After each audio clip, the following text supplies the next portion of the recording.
Les civilisations dites précolombiennes sont celles qui se sont développées en Amérique centrale et en Amérique du Sud avant l'arrivée de Christophe Colomb en 1492. Les plus connues d'entre elles sont les civilisations Inca, Aztèques et Mayas. La société maya, implantée notamment au sud du Mexique, était organisée en ville-État et son économie reposait sur l'agriculture. La société était divisée en castes et les villes étaient dirigées par des souverains héréditaires. Ils adoraient plusieurs dieux liés à la nature, le soleil, la pluie, la lune, le maïs et bien d'autres. Contrairement aux Incas et aux Aztèques, qui ont été anéantis au XVIe siècle par les soldats espagnols venus conquérir les terres du Nouveau Monde, la civilisation maya n'existait plus depuis longtemps à l'arrivée des conquistadors. Du 8e au 10e siècle, les grandes cités telles que Tikal ou Copan ont été abandonnées progressivement sans que l'on sache vraiment pourquoi. Ce déclin est probablement dû à une combinaison de facteurs comme les guerres, la sécheresse ou les révoltes.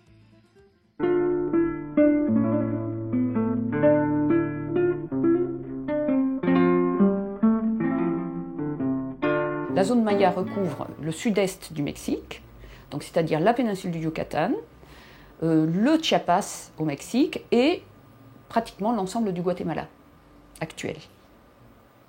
À l'époque de l'apogée, un petit peu aussi une partie de l'Amérique centrale, donc une petite partie du Honduras, avec le fameux site de Copan, mais pas l'ensemble du Honduras, et également une partie du Salvador actuel. Donc Salvador, Honduras, Guatemala, le Belize, qui est l'ancien Honduras britannique, et la péninsule du Yucatan.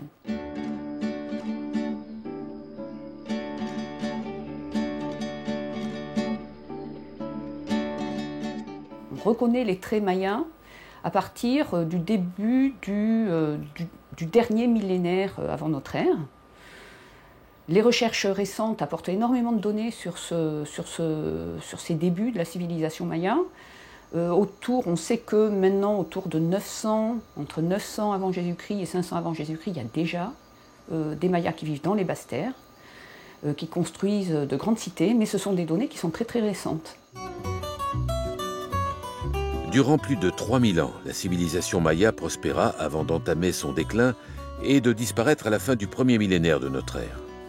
Outre une agriculture maîtrisée, les Mayas tissaient le coton et travaillaient les métaux mous comme l'or, le cuivre ou l'argent pour créer des bijoux et des parures. Puis l'empire féodal s'atrophia, d'abord au sud puis au nord, bien avant l'arrivée des Espagnols. Et donc c'est au Yucatan que les Mayas vont survivre, si l'on peut dire. La civilisation maya va continuer à exister à la période tardive, après le fameux effondrement de la période classique terminale, en 900 après Jésus-Christ. Et donc, au-delà de cette période, la civilisation maya perdure au Yucatan jusqu'à l'arrivée des Espagnols. Au niveau historique, c'est un territoire dont les très anciennes occupations ne sont pas très connues, mais où on trouve un certain nombre de populations qui commencent à s'identifier comme ayant une spécificité qui va devenir la spécificité maya, aux alentours de 1000 avant Jésus-Christ, grosso modo. Et donc, il y a tout un développement progressif pendant, en gros, 13 siècles. Et la période d'apogée, alors qu'on dit classique, le moment où cette civilisation est la plus prestigieuse, où elle, effectivement, est la plus visible, peut-être, c'est entre 300 et 900 de notre ère. Elle ne disparaît pas, même si la civilisation classique disparaît, les populations mayanes ne disparaissent pas, elles, et ils réinventent d'autres formes de vie, d'autres lieux où vivre, dans cette dernière phase qui précède la conquête, donc entre 900 et le XVIe siècle. Parfois plus, puisque les Espagnols sont arrivés parfois très tard dans cette partie-là du Nouveau Monde. Donc il y a eu des populations mayas qui ont continué à s'autogérer et à vivre à l'ancienne jusqu'à la fin du XVIIe siècle. Après une dernière révolte des cités mayas encore en activité mais moribonde, le conquistador Montero achève la conquête du Yucatan en 1547 et les différentes côtes sont désormais soumises aux Espagnols. Les cités de l'intérieur plus petites et isolées dans la jungle resteront indépendantes jusqu'en 1697.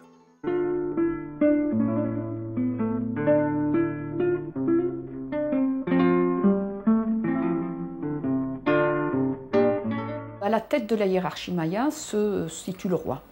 Le roi qui est un roi divin, qui tient son pouvoir de ses ancêtres et qui est l'intermédiaire entre les hommes et les forces naturelles. C'est lui qui a le pouvoir, par exemple, de faire venir la pluie. Il est doué de pouvoirs surnaturels et c'est ce qui fait sa force, évidemment.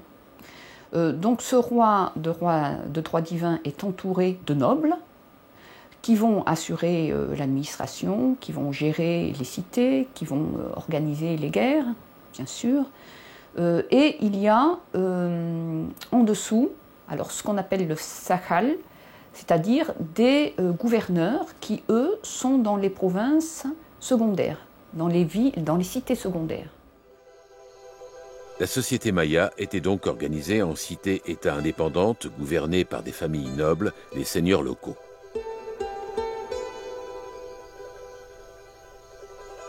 Leurs plus grandes cités étaient Tikal et Calakmul pour l'apogée de la période classique, puis Chichen Itza et Uxmal après le déclin. La caractéristique même du monde maya classique, c'est en fait une immense zone de cités-États, parce que ça n'est jamais des très très grands territoires, avec effectivement une capitale au centre ou sur le bord d'ailleurs, mais enfin dirigeant tout le dispositif, et dépendant de cette capitale, un certain nombre de populations vivant dans des sites secondaires, voire dans des hameaux ruraux. Et donc, il y a une véritable organisation de cités-États, parfois extrêmement petites. On parle parfois de cités-États qui ont quelques kilomètres carrés, ça peut descendre très très bas, à des cités-États qui sont beaucoup plus spectaculaires en termes de territoire.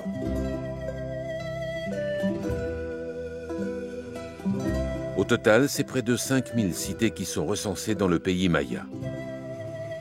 Les plus grandes pouvant compter quelques centaines de milliers d'habitants. Il y a 5 grandes capitales qui se partagent, en gros,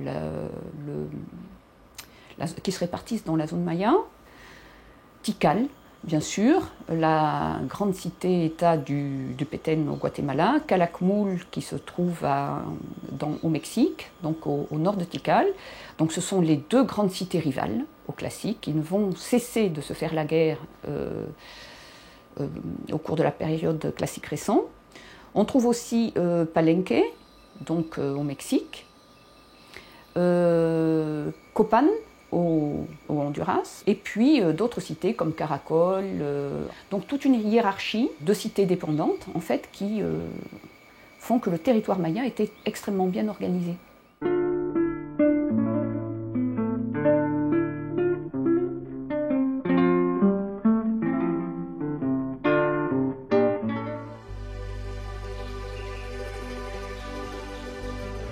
C'est à la période tardive que la cité d'Uxmal, située dans l'état du Yucatan au sud du Mexique, a connu son essor.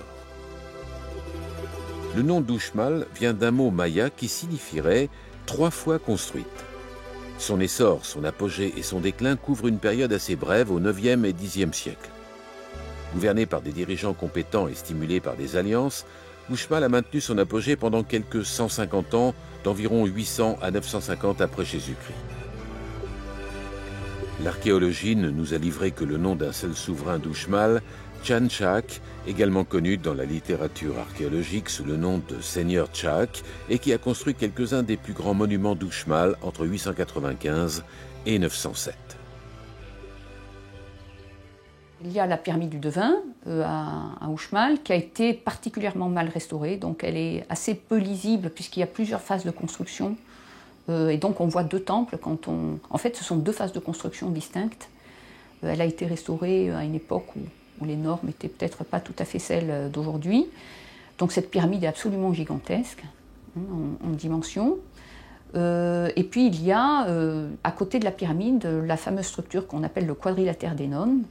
Bien sûr, ce nom est tout à fait moderne, puisque c'est les explorateurs qui, voyant la forme fermée de ces palais, en fait, ont pensé qu'il pouvait s'agir de cloîtres. Or, ce sont des zones résidentielles de l'élite. Et puis, il y a à côté un terrain de jeu de balle très célèbre, avec un anneau fixé en hauteur, et puis différentes grandes constructions, le palais du gouverneur, etc. Donc c'est un site très prestigieux et très caractéristique de ce style Puuk. Donc il est placé un petit peu à l'écart, effectivement en position dominante, mais il est inclus quand même complètement dans le site. Il y a un peu plus loin une énorme pyramide, simplement qui n'a pas été dégagée. Et donc on a l'impression qu'il est un peu en périphérie du site, or ce n'est pas du tout le cas. Hein. C'est en fait la zone qui a été fouillée et restaurée, et il y a bien d'autres structures qui font que ce palais du gouverneur, il est en fait au centre du site. Avant même les travaux de restauration, Uxmal était dans un meilleur état de conservation que la plupart des autres sites mayas, grâce à la qualité inhabituelle de sa construction. La plupart des bâtiments a été construite avec des pierres soigneusement taillées, évitant ainsi l'usage du plâtre. L'architecture maya montre ici son élégance et sa beauté. Uxmal, c'est un site qui date de la période classique plutôt récent. Là aussi, c'est un site qui est intéressant parce qu'il est caractéristique d'un style architectural qu'on appelle le style Puuk. Et c'est un site qui est particulièrement prestigieux pour ses décorations en semi-mosaïque de pierre. Donc les façades sont extrêmement ouvragées et on y voit en particulier de façon répétée le masque de la divinité qu'on appelle Chak, que l'on reconnaît avec son nez ou sa lèvre supérieure déformée en forme de crochet. Et donc ces crochets sortent des façades, notamment sur le site d'Uxmal. C'est vraiment un site tout à fait caractéristique de ce faciès architectural Puuk. Sur les murs, le roi Chak est encadré d'une série de serpents, l'emblème de la royauté maya à l'époque classique. Grâce à son état de conservation, Uxmal est l'un des rares sites où l'on peut se faire une bonne idée de ce à quoi ressemblait une cité maya. La grande transformation du site et les grandes réalisations que l'on observe aujourd'hui quand on se promène dans le site sont liées, aujourd'hui on le sait mieux, à ce souverain donc, qui est le seigneur Chak et qui a régné au IXe siècle, à l'extrême début du Xe siècle. Donc on est tout à fait à la fin du classique, on n'est pas encore tout à fait dans le post-classique. Mais ce qui est intéressant, c'est qu'effectivement, à cette même époque, la plupart, enfin un très grand nombre des grandes capitales du monde maya, les basses terres centrales, avaient disparu. Beaucoup de ces sites importants du classique, dans la partie centrale, disparaissent avant 800 ou autour de 800. Donc tous les sites qui se développent après 800, ce qui est le cas d'Uxmal, qui reste encore dans le classique malgré tout, sont un peu des exceptions. Les Mayas vénéraient le soleil, la pluie, la lune et de nombreux autres dieux. Ils croyaient avoir été créés par le dieu serpent à plumes, qui descendit dans le monde souterrain des morts et arrosa de son propre sang les os des ancêtres pour leur redonner la vie.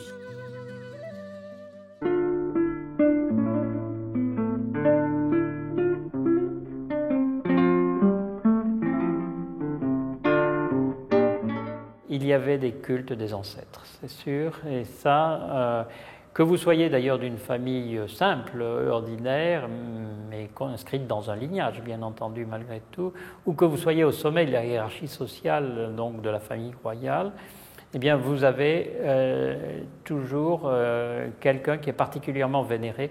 Alors, je ne suis pas tout à fait sûr que ces ancêtres-là étaient divinisés, mais en tout cas, on consacrait beaucoup d'énergie à leur trouver des emplacements pour leur sépulture, à dédier à leurs dépouilles mortelles quand ils mouraient des cultes très particuliers, et ensuite à organiser un peu la vie du groupe autour de ces dépouilles mortelles. Le site, la capitale, est organisé autour de la pyramide du fondateur. Le groupe d'habitat d'une famille est organisé autour de l'oratoire où est enterré celui qui passe pour être le fondateur de la famille, du lignage. Le chef de la lignée locale la plus élevée était enterré et vénéré dans le temple situé au sommet de la pyramide. Ainsi, dans la société, nul ne pouvait l'ignorer. Il avait rejoint le domaine des dieux, certainement, ça oui. Mais dans quelle mesure il devenait une divinité lui-même, c'est pas tout à fait sûr. Mais c'était un personnage essentiel auquel il fallait se référer. À l'époque classique, le culte est centré autour de la personne du souverain, garant de l'ordre cosmique et intercesseur auprès des ancêtres et des entités surnaturelles. Vers 900 après Jésus-Christ, l'effondrement de la civilisation maya classique entraîna la disparition de la royauté sacrée, et ce sont les prêtres qui rendaient alors un culte à un panthéon foisonnant. Un certain nombre de forces, même de la nature, considérées comme surnaturelles, étaient honorées, étaient vénérées par les Mayas de l'époque classique. Mais est-ce qu'il y avait réellement l'identification de personnages plus ou moins anthropomorphisés d'ailleurs, qui seraient des personnages divins? C'est discutable. Enfin, ça a été en tout cas discuté. Ce sont plus de 50 divinités qui étaient vénérées par les Mayas. Ce que nous disent les textes donc de l'époque de la conquête, c'est que pour la pluie, par exemple, il y a un dieu qui est le dieu de la fertilité, de la pluie, un dieu masculin qui s'appelle Tchaak. On sait qu'il y a une divinité qui serait un petit peu au-dessus des autres, qui s'appelle Itzamna. On sait qu'il y a par exemple un dieu lié aux activités du commerce qui s'appelle Ekchuan. Bon, on connaît ces noms pour la période post-classique récente. En revanche, pour la période classique, on n'a pas de nom, mais on sait qu'il y a une divinité de la terre que l'on sait reconnaître dans l'iconographie à certains traits iconographiques, qu'on appelle le Kawak, qui est bon, la divinité terrestre, mais terrestre dans le sens de la fertilité. Il y a aussi des noms de divinités féminines, à l'époque post-classique, comme Ischel, une déesse associée aux îles qui se trouvent sur la côte Caraïbe, parce que c'était des lieux où, nous disent les Espagnols, s'effectuaient des rituels en l'honneur de cette déesse. L'île de Cozumel et l'île des femmes.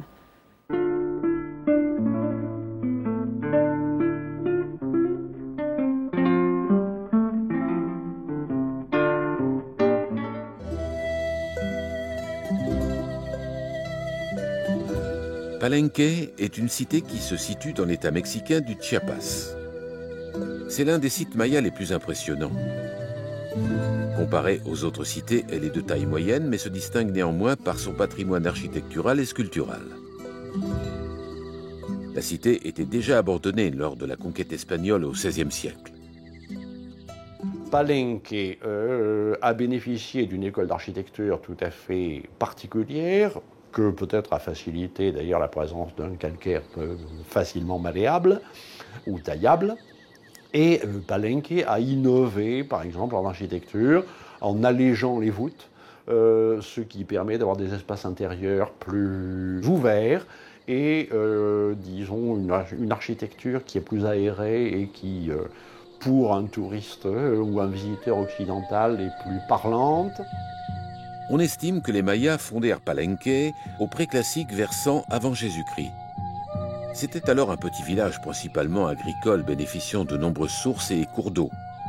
La zone découverte du site représente à peine 3 km², soit moins de 10% de la superficie totale de la cité. Il resterait encore plus de 1000 structures couvertes par la forêt. Palenque a été dominé par un roi dont on a retrouvé la tombe, qui est une des plus célèbres tombes mayas, le roi Pacal Ier.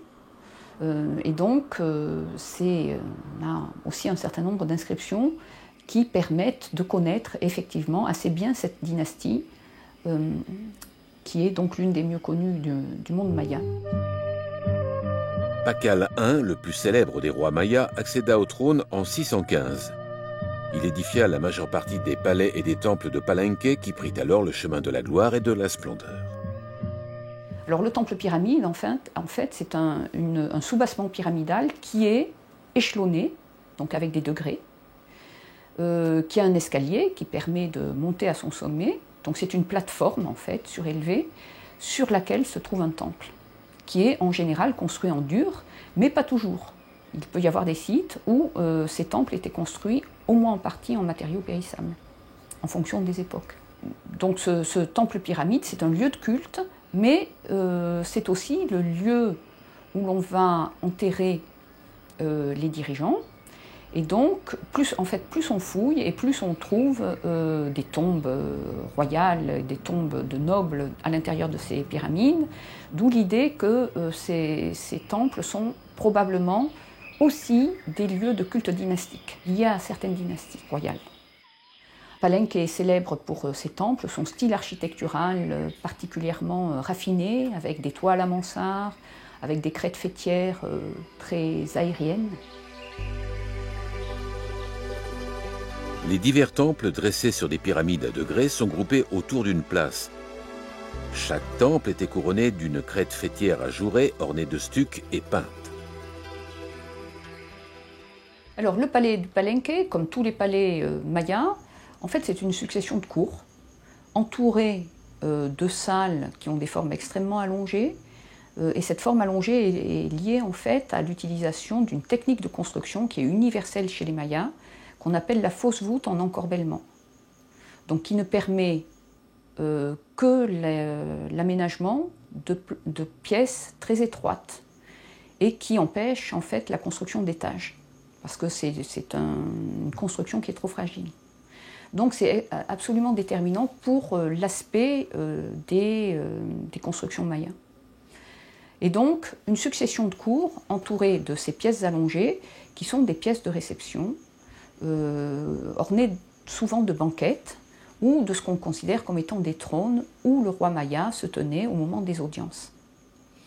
Alors, autour de ces cours, on a à Palenque des séries de sculptures, de bas-reliefs et de modelages de stuc, de décors modelés en stuc, qui représentent à la fois le roi, en majesté, dans certains cas, et également des séries de captifs, donc qui mettent l'accent sur le rôle du roi guerrier, donc pourvoyeur en sacrifice.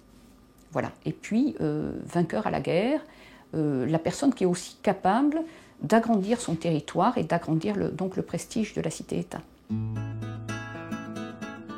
En fait, c'est tout le site qui est recouvert d'inscriptions encore difficilement déchiffrables. Les seigneurs de Palenque proclamaient que leur lignée remontait à un passé fort lointain. Certains allaient même jusqu'à se vanter du fait qu'elle datait de la création du monde, qui dans la mythologie maya eut lieu en l'an 3114 avant Jésus-Christ. Alors la pyramide des inscriptions, c'est la pyramide où a été enterré le roi Pakal. On sait très bien aujourd'hui qu'en fait c'est une pyramide qui a été édifiée pour recouvrir le tombeau de Pakal, qui a été construit au moment édifié, aménagé en même temps que la pyramide elle-même, puisque la chambre funéraire se trouve dans le sol qui est sous la pyramide, et qu'un grand escalier a été aménagé à l'intérieur même de l'intérieur de la pyramide pour pouvoir accéder à cette chambre funéraire. Donc c'est un temple dynastique qui recouvre la tombe du roi Pakal Ier. Au début du IXe siècle, Palenque tient une position influente dans la région. Malgré cela, l'émigration a déjà commencé et petit à petit, les lieux sont abandonnés à mesure que la forêt les recouvre. Au XVIe siècle, la région était quasiment inhabitée.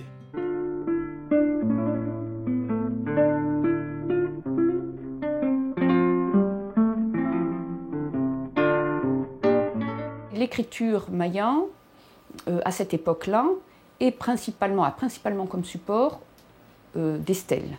C'est-à-dire, ce sont des textes qui sont inscrits dans la pierre. Plus tard, au post-classique, on aura des textes inscrits sur des supports en papier d'écorce ou en parchemin, et qui donc sont des textes tardifs. Donc on a un passage d'inscription qui serait gravé dans la pierre à des supports sur matériaux périssables. Au classique, c'est-à-dire à l'époque d'apogée des grandes cités-États, ces textes sont des textes d'ordre politique. Donc ils nous racontent les successions des rois, justement pas leur vie. Tout ce qui est détail sur la vie quotidienne, on n'a absolument rien. Ce ne sont que des textes qui vont commémorer la prise de pouvoir d'un roi, la naissance d'un héritier, ou bien la victoire sur une autre cité-État, le fait qu'on capture le roi d'une autre cité-État et qu'on le sacrifie est commémoré dans les monuments qui sont donc au centre de la cité qui a gagné ce combat. Ce sont donc des inscriptions d'ordre politique. C'est une écriture glyphique, à base de glyphes, donc où il y a une image centrale entourée de symboles qu'on appelle des suffixes, des postfixes, etc., selon leur emplacement par rapport à l'image centrale, qui sont des signes que l'on peut lire, donc phonétiques. Donc c'est un mélange à la fois idéographique et phonétique. L'écriture donc est aujourd'hui en grande partie déchiffrée. Ce sont des spécialistes, des épigraphistes qui travaillent là-dessus, ce n'est pas des archéologues. Et ils ont en général des formations de linguistes. Et donc le déchiffrement a permis donc notamment de connaître l'histoire des dynasties des grandes capitales mayas. L'écriture maya qui ne possédait pas d'alphabet était l'apanage des scribes qui faisaient partie de la caste supérieure. Elle se lit de gauche à droite et de haut en bas. À l'époque classique, il y avait certainement des livres. On n'a aucun livre qui date de cette époque-là. On est quand même très longtemps, on est dans l'échelle la plus réduite à 6 siècles, 7 siècles de l'arrivée des Espagnols, quand on parle du classique. Donc on est très très très loin de la conquête. Donc il n'y a aucun livre qui ait survécu. En revanche, à l'époque classique, on a énormément de textes qui sont inscrits donc dans la pierre, qui sont sculptés, qui sont gravés. Donc toutes sortes de pierres, les pierres monumentales, les stèles, les autels, les linteaux, les jambages, des portes des édifices, mais aussi sur des petites pierres, des pierres précieuses. On peut parfaitement écrire des textes extrêmement fouillés et détaillés sur, par exemple, des petites représentations en jade ou même des ornements d'oreilles. Bon, on a donc des fragments d'écriture, des éléments dans ces matériaux de pierre, et puis on a énormément de choses sur les récipients céramiques, en particulier à l'époque où on utilise dans ces civilisations-là beaucoup de céramique polychrome. Les scènes qui sont représentées, qui figurent quelque chose, soit un événement historique, soit un événement mythologique, sont accompagnées de textes. En particulier, la plupart de ces céramiques-là précieuses, qui ont été faites pour des circonstances particulières, accompagnent des morts, et des morts d'un niveau social tout à fait particulier, surtout des dirigeants. Bien, on a souvent des dirigeants qui sont enterrés avec de ces vases-là, dont une des phrases est « Ceci est le vase à cacao de un tel qui était le gouvernant de telle cité », puisque le cacao était la boisson par excellence, la boisson des princes, la boisson des rois et la boisson des dieux.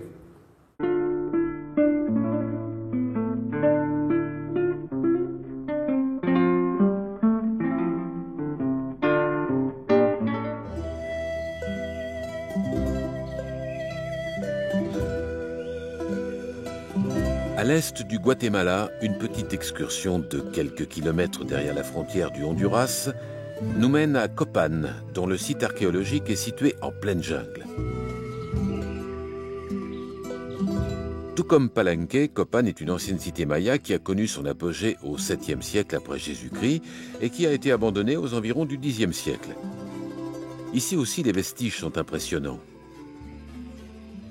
Copan, c'est une grande cité maya du Honduras, donc c'est la plus méridionale des capitales. Là aussi, on connaît très bien la dynastie régnante grâce aux inscriptions et aux sculptures. Il y a de très nombreuses stèles d'un style particulier à Copan, et donc on a beaucoup d'informations sur les dynasties qui vont se succéder dans cette cité.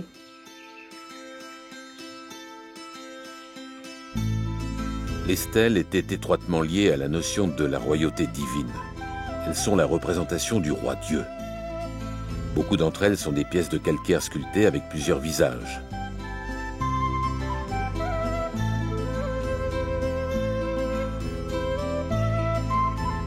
L'âge d'or de Copan prit fin lorsque son roi fut capturé et sacrifié par une cité voisine. La mise à mort d'un divin seigneur a dû profondément ébranler la société copanèque. L'acropole de Copan est un des ensembles monumentaux les plus connus de la zone maya, les plus étudiés. On connaît les superpositions des différents bâtiments, des temples. Et il y a notamment, relativement récemment, un temple d'une étape antérieure qui a été découvert avec toute sa décoration, donc que l'on peut voir en empruntant des tunnels au cœur de l'acropole. En fait, il y a plus de 4 km de tunnels sous l'acropole. Ces galeries ont permis la découverte d'importantes tombes et dans l'une d'entre elles, le visage du roi Soleil nous regarde en fronçant les sourcils.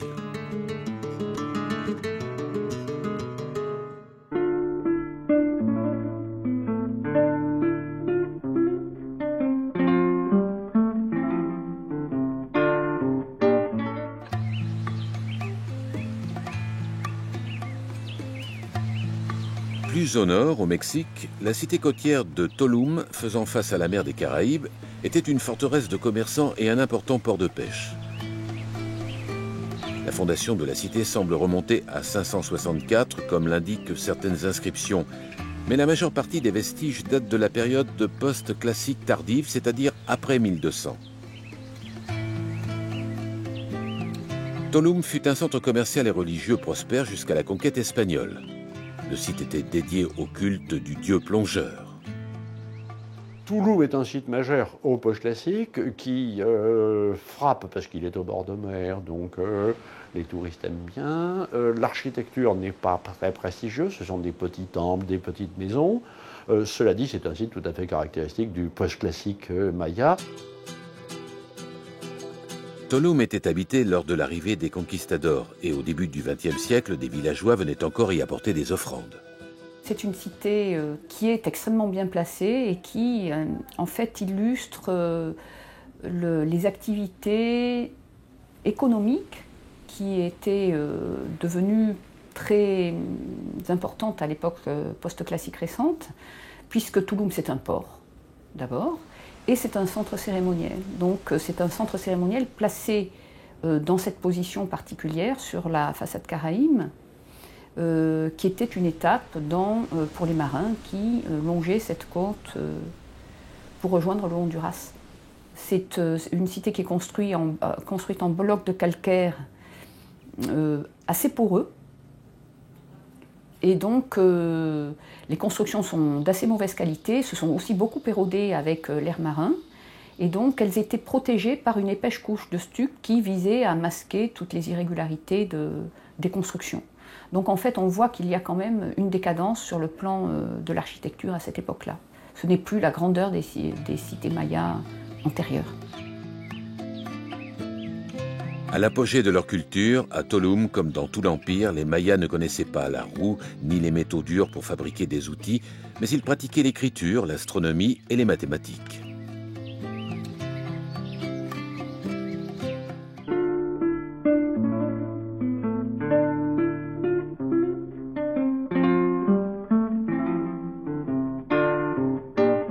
Les Mayas sont de grands mathématiciens, puisqu'ils les effectuent pour la mise au point de leur calendrier très tôt dans la chronologie, puisqu'on sait aujourd'hui que c'est avant le début de notre ère, des calculs sur des très grands nombres.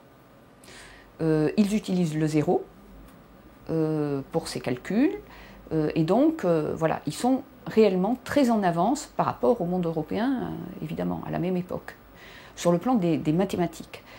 Ils sont également très en avance dans l'observation des astres. Puisqu'ils ont, on sait que, évidemment, il y a un calendrier solaire, mais il y a aussi un certain nombre d'observations astronomiques concernant le cycle de Vénus et, évidemment, la Lune aussi. On sait aussi que certains bâtiments ont des orientations sur certaines constellations. On parle en particulier assez souvent d'Orion. Et donc, les Mayas ont passé beaucoup de temps à observer le ciel et la position des étoiles et l'évolution de la position des étoiles au cours de l'année.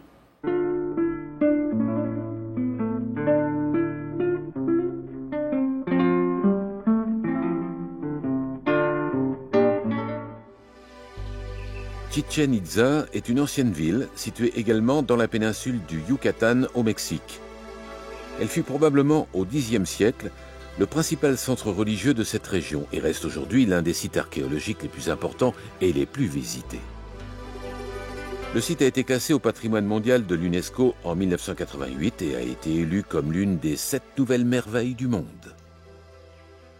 La vie du monde post-classique, on la voit ressurgir dans des sites comme Chichen, par exemple, qui est certainement un des plus gros efforts de concentration de pouvoir à son époque, disons vers le 11e, début du XIIe siècle, où à ce moment-là, on a vraiment l'impression que Chichen est quand même la cité qui domine l'ensemble du nord de la péninsule.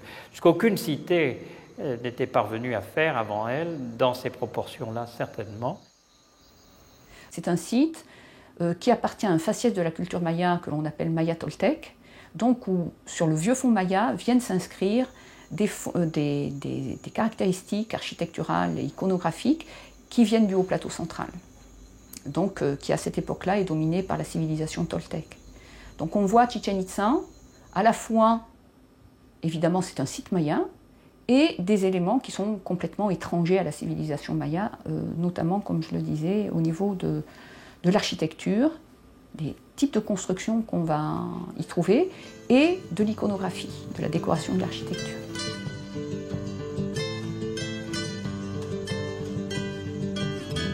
Sur les panneaux décoratifs du site, les thèmes toltèques comme des joueurs de balles, des jaguars, des aigles ou des têtes de serpents à plumes alternent avec les masques du dieu Chag des Mayas.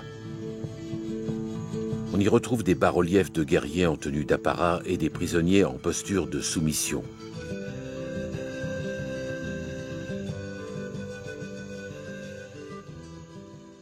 On a à Chichen Itza une partie qui est complètement maya, qu'on appelle Chichen Viejo, où on va retrouver des bâtiments de style Chenes et Puuc, les styles mayas du Yucatan. Et puis il y a la partie récente de Chichen Nuevo, où là on a effectivement une architecture maya toltèque. Au centre de cette partie maya toltèque se trouve la pyramide principale qu'on appelle le Castillo ou le temple de Kukulkan, qui est une construction tout à fait intéressante pour donc étudier justement le caractère mixte de l'architecture, à la fois maya et toltèque, et qui est à la fois très intéressante pour mieux comprendre les rites astronomiques. Le serpent à plumes, qui était l'effigie du dieu Kukulkan, était célébré sur le grand temple perché à 24 mètres de hauteur. L'orientation du monument confirme une stupéfiante maîtrise en matière de connaissances astronomiques. La pyramide constitue un véritable calendrier de pierre. Comme c'est une pyramide à degrés, avec le soleil rasant, le profil des degrés de la pyramide se projette sur la rampe de l'escalier, dessinant les ondulations d'un serpent qui descendrait dans l'inframonde.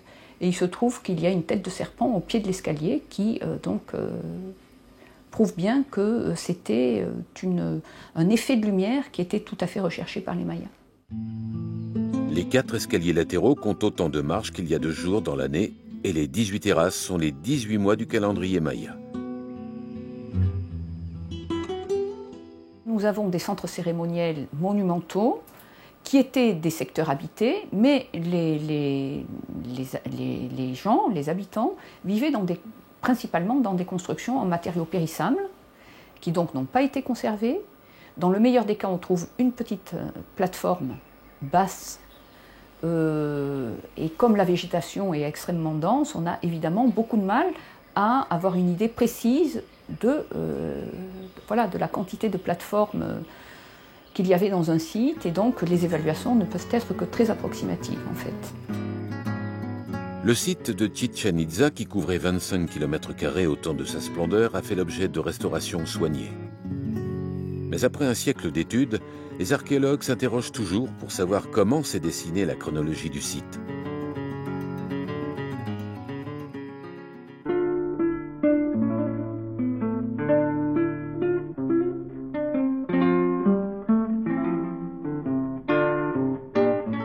Évidemment, les Mayas sont connus pour leur architecture monumentale, les temples pyramides, les palais, et également, il y a une structure qui est très importante, ce sont les terrains de jeu de balle. Et ces trois types de construction, on les retrouve dans tous les centres cérémoniels. En s'appuyant notamment sur les grandes fresques en bas-relief qui entourent le terrain, on pense que lors des grandes fêtes, une équipe représentant les forces de l'inframonde affrontait une équipe représentant la lumière avec une balle.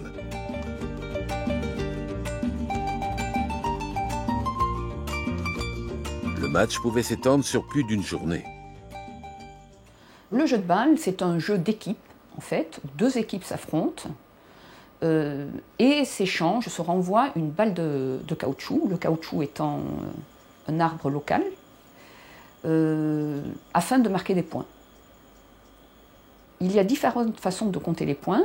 Soit la balle doit rebondir sur des marqueurs qui sont fichés dans le sol du terrain de jeu de balle. Donc il faut que ces balles qui avaient quand même entre 3 et 5 kg et qui sont extrêmement élastiques, rebondissantes, où on n'utilise que les coudes et les hanches, donc pas de main, pas de pied, dans le jeu classique.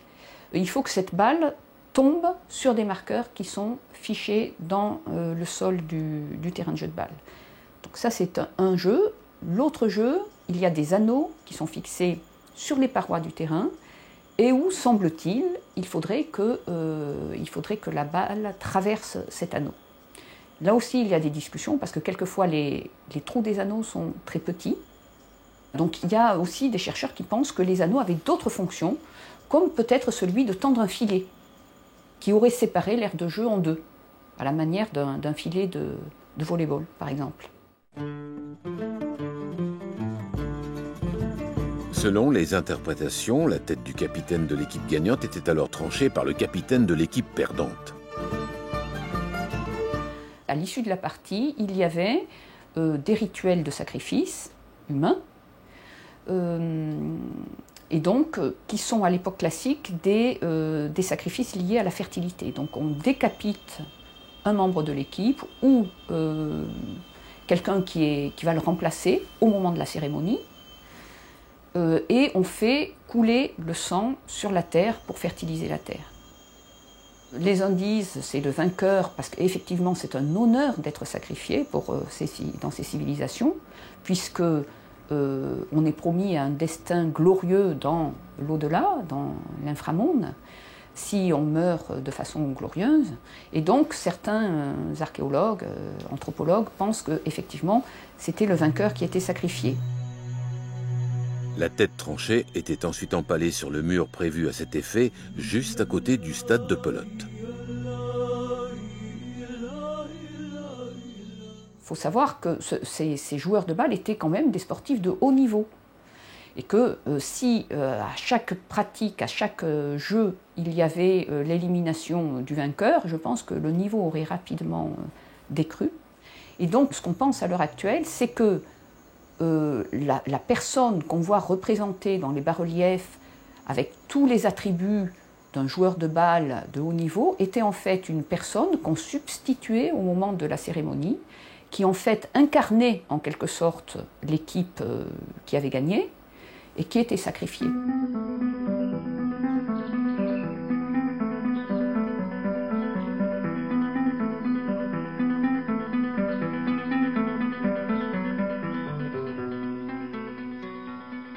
Le sacrifice humain a toujours existé en Mésoamérique. Dans le système de religion mésoaméricain, en fait, l'homme est considéré comme un des éléments de la nature. On va offrir aux divinités des fleurs, des oiseaux, des papillons, des félins et des hommes. Donc ça fait partie l'homme est inclus dans l'ordre naturel et donc au même titre que des autres êtres vivants, il est offert aux divinités. Si les victimes des sacrifices humains pouvaient faire partie de la population et être consentantes, elles étaient la plupart du temps des prisonniers de guerre. La guerre, en fait, chez les Mayas comme dans les autres peuples mésoaméricains, repose sur le fait qu'on ne va pas tuer les gens à la guerre. La guerre, c'est l'occasion de faire des prisonniers. Et ces prisonniers sont destinés au sacrifice. Donc la guerre, c'est en quelque sorte aussi un acte rituel, puisque c'est l'occasion pour les rois de faire des prisonniers, et si possible des prisonniers prestigieux, pour les offrir aux dieux. Et plus, évidemment, ce prisonnier va être haut placé dans la hiérarchie sociale, plus ce don va avoir de la valeur. Le rituel avait lieu également dans les grandes occasions, comme les fêtes religieuses, durant lesquelles plusieurs centaines de personnes pouvaient être sacrifiées. Il est incontestable qu'à l'heure actuelle, on n'a pas la moindre idée de pratiques sacrificielles de masse, comme dans le monde aztèque, par exemple, mais des sacrifices lors de cérémonies bien particulières, pour des circonstances précises, oui, certainement. Ce que l'on sait aussi, alors là par l'iconographie notamment, parce qu'il y a énormément de représentations de ce type-là dans le monde maya, c'est que l'autosacrifice, le sacrifice en particulier que les rois pratiquaient sur eux-mêmes, était extrêmement répandu.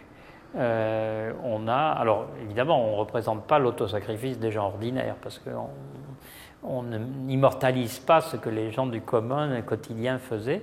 En revanche, les rois qui font transcrire sur la pierre ou en peinture leurs faits et gestes se représentent très souvent en un personnage qui pratique l'autosacrifice. Le fait que le sang soit un élément très précieux et que le répandre permet finalement d'apaiser les forces qui pourraient être contraires ou de rendre grâce aux forces qui sont favorables, ça c'est tout à fait présent chez les Mayas. À chaque divinité correspondait un rite sacrificiel particulier. Certains avaient le cœur arraché pour que le soleil se lève chaque matin, d'autres étaient noyés pour que les pluies soient abondantes. Certaines victimes étaient égorgées puis écorchées en l'honneur du dieu du renouveau de la végétation.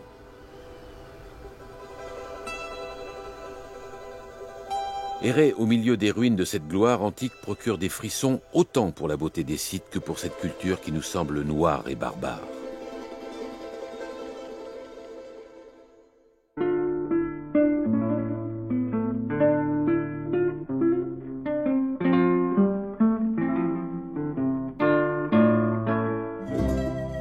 C'est au cœur d'un site d'une sauvagerie grandiose que se trouve la cité de Tikal, le lieu des échos, qui fut habité du VIe siècle avant Jésus-Christ jusqu'au Xe siècle de notre ère.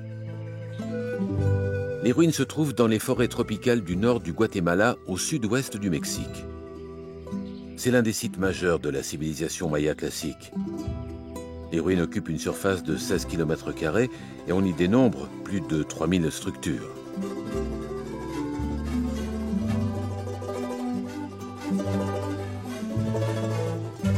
Autour de la Grand Place, le cœur de Tikal, se présente une concentration de structures remarquables. 43 stèles et 30 autels dont certains sont gravés avec des textes hiéroglyphiques et sculptés de portraits royaux. La pyramide du temple numéro 1 est le monument emblématique du site et il en caractérise le style architectural. Tikal est le modèle, tout simplement parce que c'est le site le plus fouillé, c'est une splendeur, c'est quelque chose de tout à fait particulier, avec une monumentalité tout à fait frappante.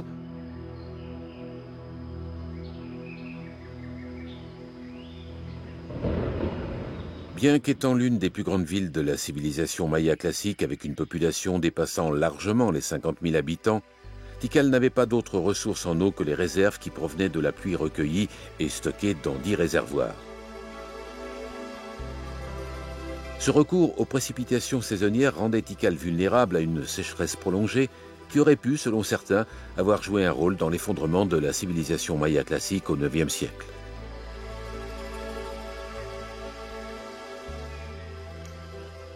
C'est une cité-État qui est composée de plusieurs groupes monumentaux qui sont reliés par ce qu'on appelle des sagbeobs, des chemins, des routes blanches, qui traversent donc les zones basses qu'on appelle des bajos. Ces bajos, c'était précisément, on sait qu'ils étaient aménagés, c'était les réserves d'eau. Et peut-être aussi des zones de culture intensive. Et donc on a plusieurs groupes monumentaux reliés par ces chaussées, qui sont donc des chaussées, je pense, plutôt cérémonielles. Il existe des milliers d'anciennes structures atticales dont seule une fraction d'entre elles a été fouillée, car pendant des siècles, cette ville a été entièrement recouverte par la jungle avant d'être redécouverte en 1840. À Tikal, la dernière inscription connue et datée sur un monument remonte à l'an 869. La cause du dépeuplement quasi total des puissantes cités mayas à l'aube du IXe siècle reste mal connue, voire un mystère. Des hypothèses ont été avancées pour expliquer la chute brutale de la civilisation en plein âge d'or, les spécialistes n'étant pas toujours d'accord sur les causes d'un bouleversement aussi radical. Guerre, désastres écologiques, famine, religion ou une combinaison de ces facteurs sont les raisons généralement avancées pour expliquer le déclin d'une des grandes civilisations qu'ait connue l'humanité.